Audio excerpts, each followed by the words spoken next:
Good morning, good afternoon, good evening. कैसे हैं आप लोग सब। आज हम लोग अपने क्लास नंबर 20 में हैं। आज जो हम लोग टॉपिक डिस्कस करने जा रहे हैं, it is called clubbing of income.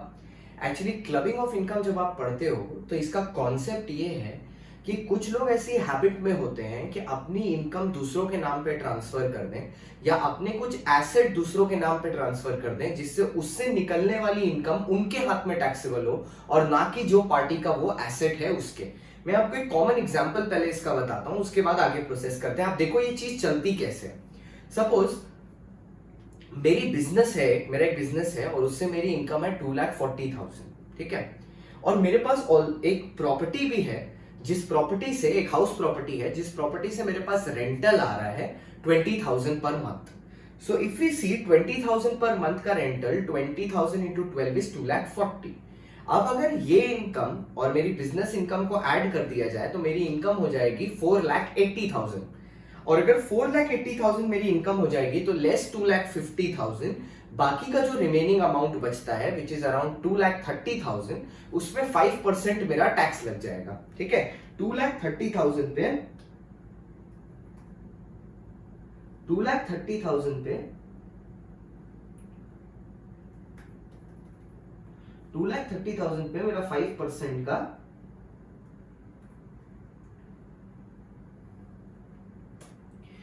11,500 का टैक्स लग जाएगा, प्लस मेरे को 4% और पेमेंट करना पड़ेगा विच इज फॉर सेस, ठीक है। और टोटल मेरा टैक्स लायबिलिटी 960 आ जाएगा, ठीक है। और इसके बाद क्या होगा, इसके बाद इस पे रिबेट लग जाएगा और मेरा टैक्स लायबिलिटी नील हो जाएगा, ठीक है। तो ये एक चीज है। तो मतलब ऐसे तो बेसिकली 5 लाख रुपीस तक की इनकम अर्न करने से मेरा कोई टैक्स लायबिलिटी आएगा ही नहीं। But let's assume a scenario over 5 lakh, ठीक है। ऐसे करते हैं कि मान लो मेरी जो बिजनेस इनकम है वो है 4,20,000, ठीक है। मेरी एक साल में बिजनेस इनकम है 4,20,000 और मेरे पास एक हाउस प्रॉपर्टी है जिससे मेरे को रेंटल आ रहा है साल का 1,00,000 रुपए, ठीक है। साल का 1,00,000 रुपए, या होल नंबर ले लेते हैं, साल का 1,30,000 आ रहा है। तो अगर मैं उस इनकम को इस इनकम में ऐड करूं 1,30,000, ठीक है, तो अब मैं रिबेट के लिए एलिजिबल नहीं होगा, क्योंकि रिबेट जो 87A में मिलता है, आप मेरा सेकंड क्लास देख लेना टैक्स रेट्स वाला, मैं इसके नीचे लिंक अटैच कर दूंगा। रिबेट अगर आप देखते हो तो वो सिर्फ मेरे को 5 लाख की इनकम तक मिलता है। तो यहां पे क्या हो जाएगा, यहां पे मेरे पे इनकम टैक्स का लायबिलिटी आ जाएगा। कितना आएगा, पहले तो नेक्स्ट 2,50,000 पे 12% 5% 12,500 होगा, ठीक है। उसके बाद 50,000 पे हम लोग निकाल लेंगे, आपको स्लैब रेट याद होना चाहिए, 5% 20% और 30% हुआ करता था। तो अब इस पे हम लोग 20% मल्टीप्लाई करेंगे,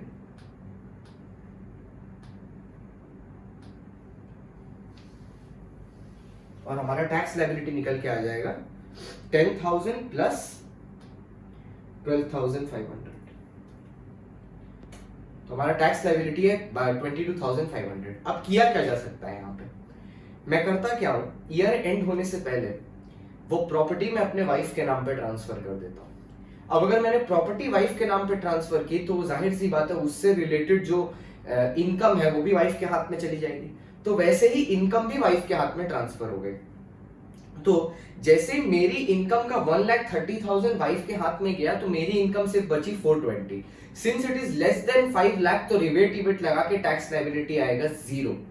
और क्योंकि मेरी वाइफ के हाथ में उसके अलावा रेंट के अलावा कोई और इनकम नहीं है, उसकी इनकम 2,50,000 के नीचे है, तो उसके हाथ में भी टैक्स लायबिलिटी आएगा 0। आप देखो मैंने परफेक्ट प्लानिंग कर ली, ठीक है, और गवर्नमेंट को 1 भी रुपया टैक्स नहीं दिया। तो क्लबिंग का प्रोविजन जब इसमें घुसेगा तो क्लबिंग का प्रोविजन क्या बोलेगा, वो जो इनकम उनको हुई है, क्योंकि आपने उनको एसेट ट्रांसफर किया था without any consideration, free of cost, तो उससे जो इनकम जनरेट हो रही है उसको हम आपके हाथ में ही क्लब्ड कर देंगे। मतलब भले आपने एसेट ट्रांसफर कर दिया, उससे हमको कोई फर्क नहीं पड़ता, वो जो इनकम वहां से आई है उसको हम आपके हाथ में क्लब कर देंगे। मतलब मेरी नजर में, टैक्स अथॉरिटीज के नजर में, आपकी इनकम है 4,20,000 प्लस 1,30,000 विच इज 5,50,000 टैक्स की नजर में।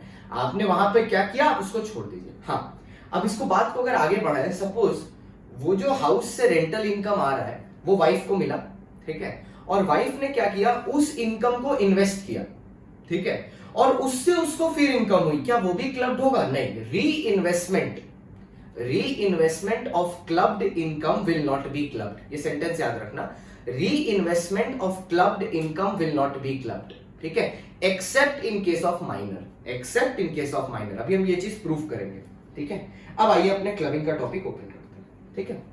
ट्रांसफर दो तरह के होते हैं, एक होता है रिवोकेबल ट्रांसफर, एक होता है irrevocable transfer. What is a revocable transfer?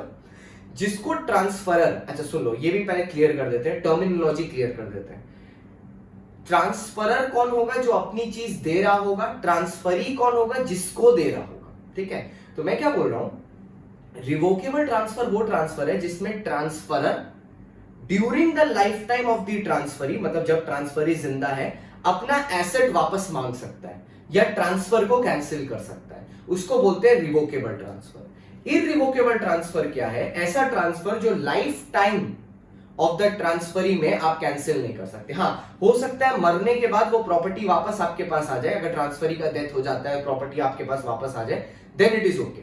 हम ये क्यों बता रहे हैं? क्योंकि जब भी रिवोकेबल ट्रांसफर होगा, क्लबिंग होगा।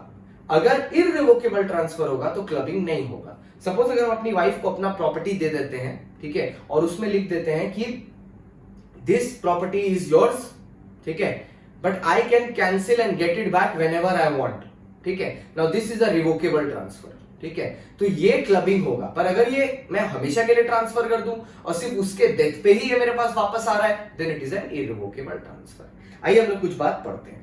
बोलता है transfer of an asset under a revocable transfer will be clubbed in the hands of the transferor, ठीक है, लेकिन transfer of income without assets will be clubbed in the hands of the transferor. जो bracket में लिखा है वो उनके section number है।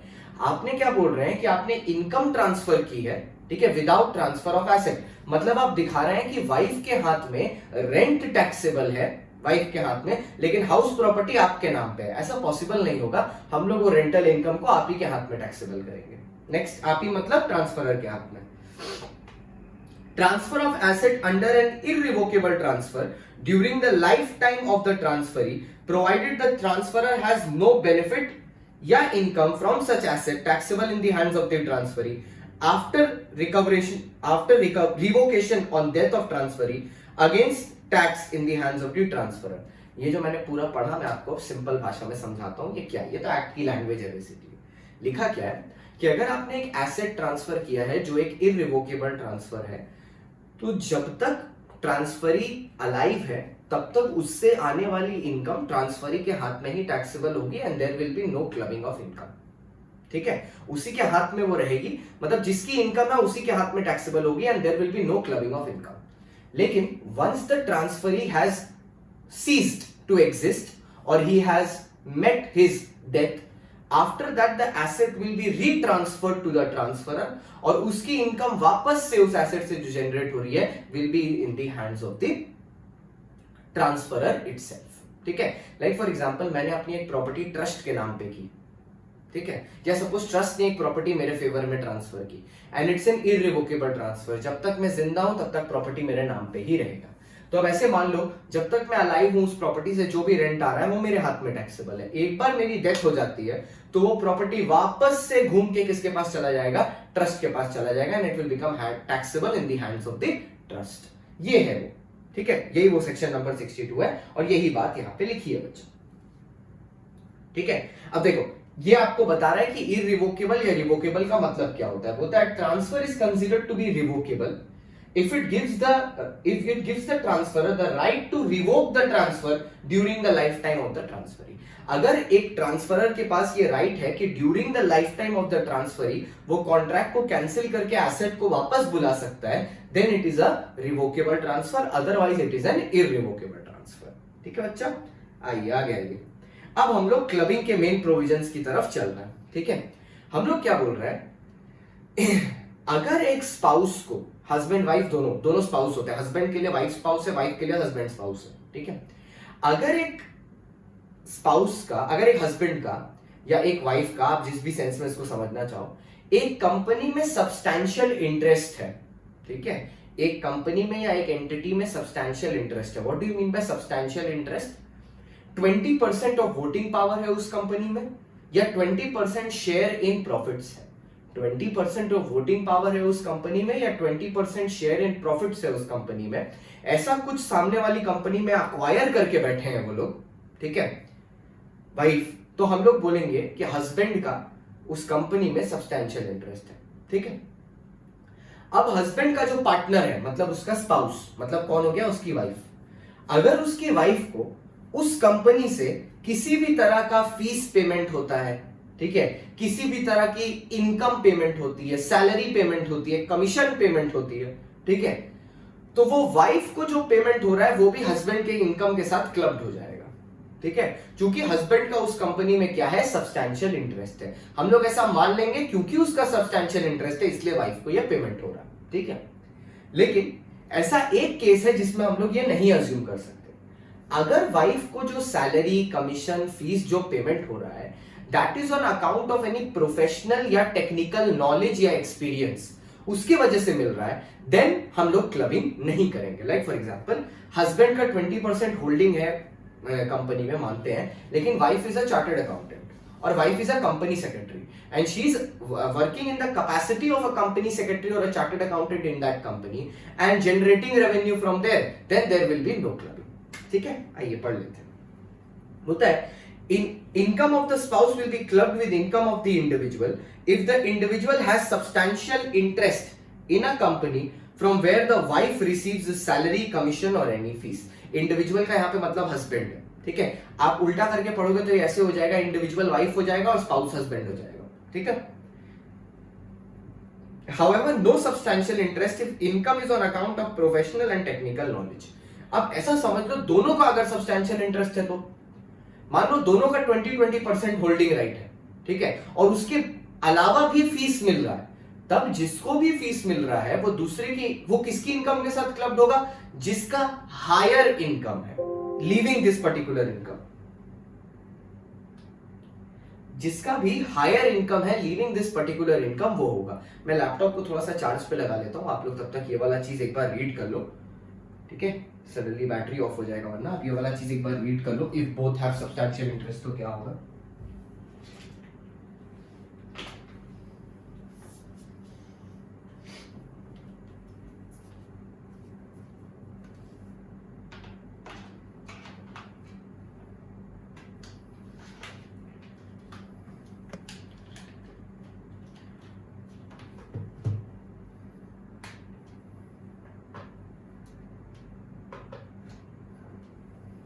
चलिए हो गया।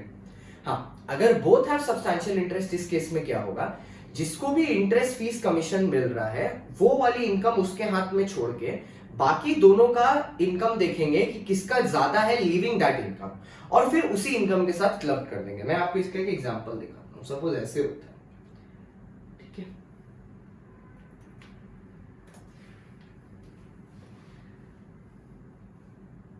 लेट्स सपोज ऐसा है कि जो मिस्टर ए है,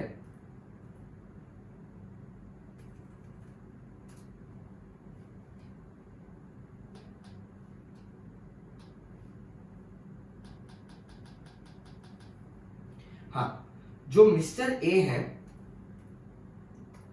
इनकी इनकम एचपी से 2 लाख है, ठीक है, सैलरी से 4 लाख है, और इनको कैपिटल गेन हुआ है 2 लाख का, और इनका सब्सटैंशियल इंटरेस्ट से इनकम है, मतलब कंपनी के इससे सब्सटैंशियल इंटरेस्ट से इनकम है 50,000, ठीक है। चलो इनका टोटल कितना होगा, सॉरी, इनका टोटल कितना होगा,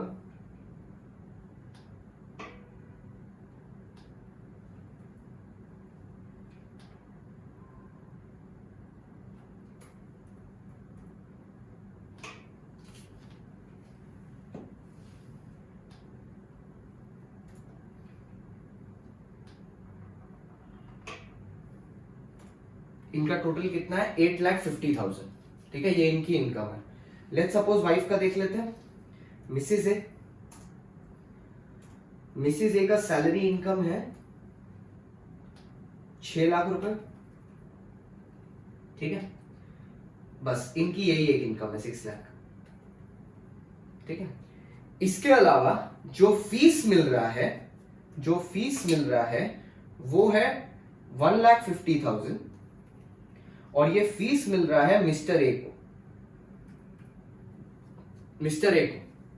अब बात ये है, ये क्लब किसके साथ होगा? अगर कोई प्रोफेशनल या टेक्निकल स्किल की वजह से नहीं मिल रहा है तो बात ये है कि ये क्लब किसके हाथ में होगा? दोनों में से ज्यादा हायर इनकम किसका है इस 1,50,000 को छोड़ के? ऑब्वियसली मिस्टर ए का है, तो ये 1,50,000 मिस्टर ए की इनकम के साथ ऐड हो जाएगा और मिस्टर ए की टोटल इनकम हो जाएगी 910। मिस्टर ए की टोटल इनकम हो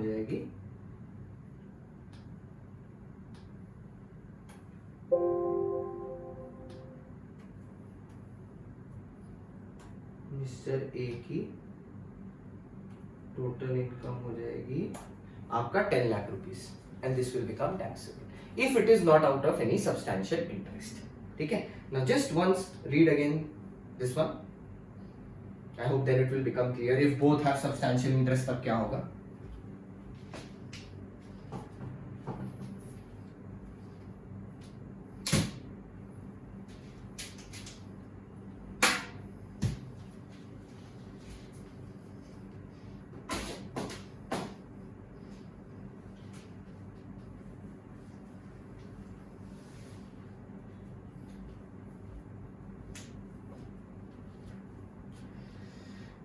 आइए फिर अपने नेक्स्ट सेगमेंट पे चलते हैं। नेक्स्ट सेगमेंट क्या है? नेक्स्ट सेगमेंट बोलता है चलिए, और जो भी इस ईयर में ट्रीटमेंट होगा नेक्स्ट ईयर ऑनवर्ड्स भी सेम ट्रीटमेंट होगा। इसके बाद आता है कि अगर income from assets transfer to spouse without consideration, अगर हमने एसेट ट्रांसफर किया है स्पाउस को विदाउट कंसिडरेशन, ठीक है, तो उससे जो भी इनकम होगी वो जो ट्रांसफरर है उसके हाथ में टैक्सेबल होगी, provided it is not a house property. क्योंकि अगर if it is an house property and it is transferred with an agreement to live apart, ठीक है, with an agreement to live apart, तो वाइफ के हाथ में ही टैक्सेबल होगी। If it is without an agreement to live apart, तो हम लोग ने सेक्शन 27 में पढ़ा था एचपी पढ़ते समय, डीम डोनर, तो उसका तो डीम डोनर हम ही कहलाते हैं, तो उसके लिए क्लबिंग का प्रोविजन देखने की जरूरत नहीं है। अब सेक्शन 27 एचपी का डीम डोनर का प्रोविजन देखेंगे, वो सेम बात बोलता है, ठीक है। और ट्रांसफर करते टाइम भी रिलेशनशिप एग्जिस्ट करना चाहिए और इनकम अर्न करते टाइम भी रिलेशनशिप एक्सेप्ट करना चाहिए। अगर ऐसा नहीं होता है तो फिर क्लबिंग नहीं होगा। मतलब जिस टाइम पे हम प्रॉपर्टी ट्रांसफर कर रहे हैं उस टाइम भी रिलेशनशिप होना चाहिए हस्बैंड वाइफ का, और जिस टाइम पे वाइफ को इनकम अक्रू हो रहा है उससे, उस टाइम भी रिलेशनशिप एग्जिस्ट करना चाहिए, वरना there will be no clubbing, ठीक है। नेक्स्ट बोलता है income from assets which are transferred to son's wife. अगर हमने कोई एसेट ट्रांसफर किया सन्स वाइफ को, मतलब मेरे बेटे की वाइफ को, ठीक है, उसके फेवर में ट्रांसफर किया विदाउट एडिक्वेट कंसिडरेशन, सेम चीज है, वो रिलेशन, ठीक है, वो रिलेशन एग्जिस्ट करता चाहिए ट्रांसफर के समय भी और ट्रांसफर के बाद भी। मतलब जिस टाइम पे हम ट्रांसफर कर रहे हैं उस टाइम भी मेरे बेटे का और उस मतलब वो मेरी डॉटर इन लॉ का रिलेशनशिप एग्जिस्ट करना चाहिए, और जिस टाइम इनकम अक्रू हो रहा है उस टाइम भी डॉटर इन लॉ का रिलेशनशिप एग्जिस्ट करना चाहिए बच्चा, तभी क्लबिंग होगा, वरना क्लबिंग नहीं होगा, ठीक है। नेक्स्ट अब ये सेगमेंट क्या आता है? ये सेगमेंट क्या आता है कि अगर हमने किसी थर्ड पार्टी को कुछ ट्रांसफर किया है, मेरे वाइफ के इनडायरेक्ट बेनिफिट के लिए या मेरे सन्स वाइफ के इनडायरेक्ट बेनिफिट के लिए, this is like an investment. Suppose क्या कि हमने ट्रस्ट में पैसा इन्वेस्ट किया है, ठीक है, किस पर्पस के लिए हम उस ट्रस्ट में पैसा लगा रहे हैं? हम उस पैसा में ट्रस्ट में पैसा लगा रहे हैं कि फ्यूचर में अगर मेरे को कुछ हो जाता है, so the trust will provide regular source of income to my wife or my son's wife, ठीक है। तो यही बोलता है if the transfer is to an AOP, association of person or any other person, for the immediate or deferred benefit of the spouse or deferred benefit of the son's wife, ठीक है। अगर spouse का होगा तो it is covered under 6417, और अगर wife का होगा तो इट इज मतलब सन्स वाइफ का होगा तो इट इज कवर्ड अंडर 6418, ठीक है। 7 और 8, अपनी बीवी पहले, उसके बाद बेटे की बीवी, तो पहले अपनी बीवी 7 और उसके बाद बेटे की बीवी डॉटर इन लॉ 8, ठीक है। ये जो मैंने बोला, तो उससे जो इनकम आ रहा है ना, उस जो इनडायरेक्ट ट्रांसफर से भी जो इनकम आ रहा है, जो मैंने ट्रस्ट को प्रॉपर्टी दिया, वो जो इनकम है ना, वो ट्रस्ट के हाथ में टैक्सेबल नहीं होगा, वो मेरे हाथ में ही क्लब्ड होगा जब तक हम जिंदा हैं तब तक। और एक बार मेरा डेथ हो जाता है किसी कारणवश, तो अब वो वाइफ को मिलने लगा वो पैसा, तो वो वाइफ के हाथ में टैक्सेबल होगा, एज सिंपल एज दैट, ठीक है। क्यों? क्योंकि देखो लॉजिकली देखो, वो इनकम क्या ट्रस्ट अर्न कर रहा है क्या? नहीं, वो हम ट्रस्ट के हाथ में दे रहा है, so that later on trust uses this for the benefit of my wife और द सन्स वाइफ, ठीक है। तो इट इज लाइक मैं डायरेक्टली ना पैसा देके एक रेंज यूज करके पैसा दे रहा हूं। तो गवर्नमेंट ने तुम्हारा डायरेक्ट एक्सेस भी ट्रैक कर लिया टैक्स करने के लिए, और इनडायरेक्ट एक्सेस भी ट्रैक कर लिया टैक्स देने के लिए, ठीक है। अब देखो ये चीज, reinvestment income earned from investment of clubbed income will be taxable in the hands of the transferee only. मतलब जो इनकम क्लब्ड हो गई है, जैसे वाइफ को जो मैंने दिया प्रॉपर्टी, उससे जो रेंटल इनकम हुआ, रेंटल इनकम मेरे हाथ में क्लब्ड होगी, लेकिन अगर वाइफ ने उस रेंटल इनकम को कहीं इन्वेस्ट किया है और उससे उसको पैसा मिल रहा है, वो मेरे हाथ में क्लब नहीं होगा, वो उसी के हाथ में टैक्सेबल है। आइए अब हम लोग माइनर में आए हैं। देखो माइनर का सब इनकम क्लब्ड होता है, ठीक है। माइनर का सब इनकम क्लब्ड होता है। कुछ बात याद कर लेना, किस पेरेंट के साथ क्लब होता है, ठीक है, किस पेरेंट के साथ क्लब होता है। माइनर का इनकम उस पेरेंट के साथ क्लब होगा जिसकी टोटल इनकम हायर है, जिसकी टोटल इनकम हायर है लीविंग द माइनर्स इनकम, जिसकी टोटल इनकम हायर है लीविंग द माइनर्स इनकम। जैसे इस केस में, ये सेम केस ले लो, ठीक है, ये सेम केस ले लो, और मान लो ये फीस ना होके रामू का इनकम था और रामू माइनर है, ठीक है। तो इस केस में भी ये रामू का इनकम किसके पास क्लब्ड होगा? ये रामू का इनकम क्लब्ड होगा मिस्टर ए के साथ। क्यों? क्योंकि मिस्टर ए का before this income, before Ramu का income, the total income of mister A is higher than missus A, ठीक है। लेकिन सपोज डिवोर्स हो गया, ठीक है, तो डिवोर्स होने के बाद जिस भी पेरेंट को बच्चे का कस्टडी मिला है, जिसको बच्चा जिसके साथ रह रहा है, जिसको कस्टडी मिला है, उसी के हाथ में उसकी इनकम टैक्सेबल होगी। फिर हम लोग हायर नहीं देखेंगे, ठीक है।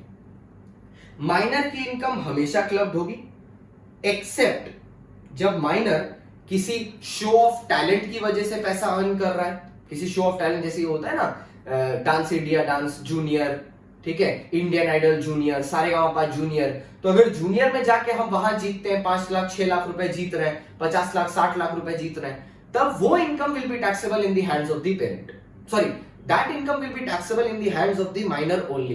क्योंकि देखो इनकम टैक्स में 18 अबव होने से टैक्स लगेगा ऐसा कुछ नहीं लिखा हुआ है कहीं, ठीक है।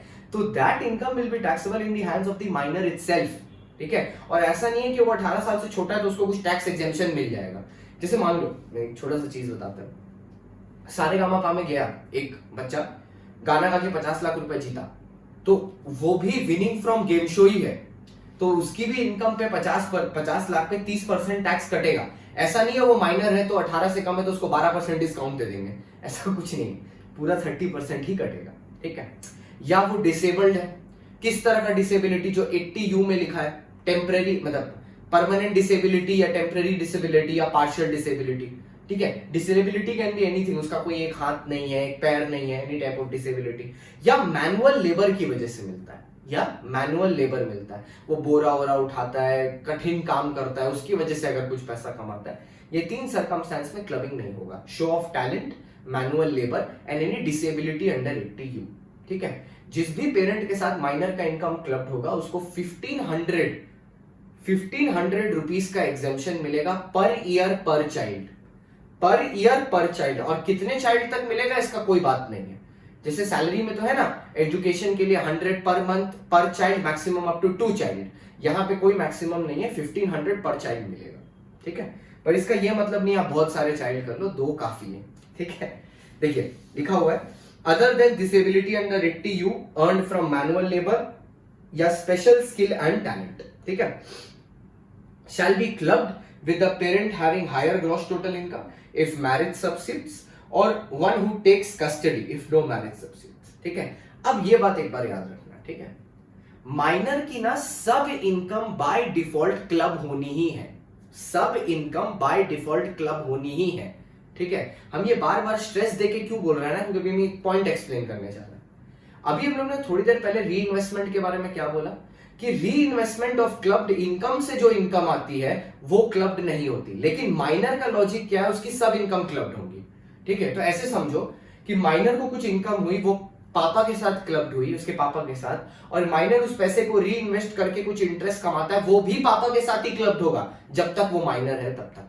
ठीक है, तो अब ऐसा सुनो, मान लो उसने मैनुअल लेबर करके पैसा कमाया, तो वो तो उसी के हाथ में टैक्सेबल है, पापा के हाथ में तो टैक्सेबल हुआ नहीं। अब मान लो उस मैनुअल लेबर को उसने बैंक में इन्वेस्ट किया और उससे उसको इंटरेस्ट मिल रहा है, अब ये पापा के हाथ में क्लब्ड हो जाएगा। मतलब माइनर के केस में री इन्वेस्टमेंट से जनरेटेड इनकम भी क्लबिंग के लिए लायबल है। देखो, इन केस ऑफ माइनर, री investment of income which was not clubbed earlier will be clubbed. ठीक है, मतलब जैसे मान लो मैनुअल लेबर से करके पैसा कमाया, ठीक है, मैनुअल लेबर किया, पैसा कमाया और उसको इन्वेस्ट किया और उससे उसको और पैसा मिला, उससे उसको और पैसा मिला, वो भी क्लब्ड हो जाएगा। ठीक है, अच्छा, अब ये देख लो एक चीज कि मान लो जो पैसा स्पाउस को ट्रांसफर किया गया, ठीक है, स्पाउस को जो पैसा ट्रांसफर किया गया, मान लो हस्बैंड ने वाइफ को बर्थडे पे 5 लाख रुपए गिफ्ट किया। ठीक है, स्पाउस को ट्रांसफर किया, वो 5 लाख रुपए हस्बैंड की इनकम में ऐड करके हमने टैक्सेबल कर दिया। ठीक है, अब मान लो ऐसा हुआ, वाइफ ने वो पैसा अपने पार्टनरशिप फर्म में इन्वेस्ट कर दिया। ठीक है, 5 लाख रुपए वाइफ ने वो लिया और प्लस 5 लाख रुपए और लगाया, 5 10 लाख रुपए हो गया। ठीक है, और वो 10 लाख रुपए वाइफ ने पार्टनरशिप फर्म में इन्वेस्ट कर दिया और पार्टनरशिप फर्म से प्रॉफिट हुआ। तो हम लोग क्या करेंगे पता है, प्रपोर्शन निकालेंगे। ठीक है, प्रपोर्शन निकालेंगे और प्रपोर्शन निकाल के जो प्रॉफिट हुआ उसको क्लब कर देंगे। जैसे अब हर में एक प्रॉफिट शेयरिंग रेशियो होता है, मान लो टोटल प्रॉफिट शेयरिंग रेशियो निकाल के जो वाइफ के हिस्से में प्रॉफिट आ रहा है पार्टनरशिप फर्म का, दैट कम्स टू ₹10 लाख। ठीक है, 10 लाख का प्रॉफिट आया। तो अब मान लो वाइफ ने हस्बैंड से जो पैसा लिया था इन्वेस्ट करने के लिए, वो था सपोज कर लो 3 लाख रुपए, और वाइफ ने उसके बाद अपने खुद के पैसे लगा दिए 5 लाख। तो टोटल वाइफ ने इन्वेस्ट किया 8 लाख और इन्वेस्टमेंट इन बिजनेस था 3 लाख और प्रॉफिट कमाया वाइफ ने 10 लाख रुपए। ठीक है, बिजनेस अच्छा चल गया। तो इसी प्रपोर्शन में जितना इनकम आएगा 3/8 into 10 that will be clubbed in the income of the husband. ठीक है, एकदम सिंपल चीज। एक बार पढ़ लो, इनकम ट्रांसफर टू स्पाउस और son's wife if invested in business of a firm, then the income from the business shall be clubbed in proportion of which transferred income bears to total income into the profit of the year. हाँ, अब फिर ये जो profit club हो गया, अब ये जो प्रॉफिट वाइफ के हाथ में है, अगर वाइफ इस प्रॉफिट को कहीं इन्वेस्ट कर दे, ठीक है, हमने तो सिर्फ बोला क्लब हो गया, थोड़ी ना वाइफ वो पैसा हस्बैंड को दे देगी।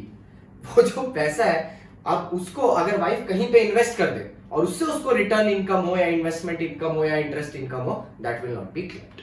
ठीक है, री इन्वेस्टमेंट इनकम, री इन्वेस्टमेंट ऑफ क्लब्ड इनकम से जो भी इंटरेस्ट इनकम, डिविडेंड इनकम या किसी भी टाइप का इनकम होगा विल नॉट बी क्लब्ड। ठीक है,